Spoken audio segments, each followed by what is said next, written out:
सकाळी 11 वाजता मी पुन्हा एकदा मालेगाव पोलीस स्टेशनची भेट घेणार. 1000 बांगलादेशी रोहिंग्या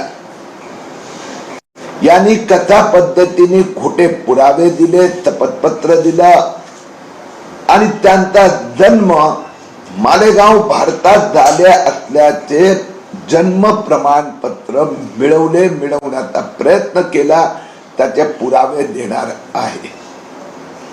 काल रात्री माझे मुख्यमंत्री देवेंद्र फडणवीस जी यांच्याशी चर्चा झाली. महाराष्ट्रातला या सगळ्या बांगलादेशी रोहिंग्या ज्यांनी खोटे कागदपत्र देऊन महाराष्ट्रात जन्म झाल्याचे प्रमाणपत्र मिळवण्याचा प्रयत्न केला, या त्या सगळ्यांवर कारवाई होणार.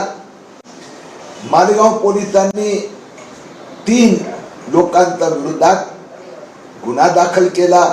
दोघांना अटक झालेली आहे. सध्या ते पोलीस कस्टडीत आहेत.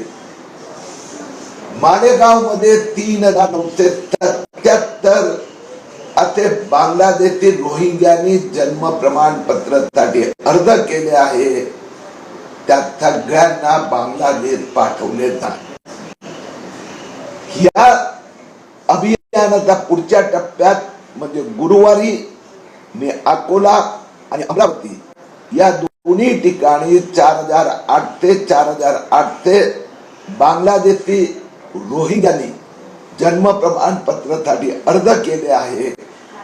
त्या पोलीस स्टेशनला मी परवा माझी तक्रार सुपूर्द करणार.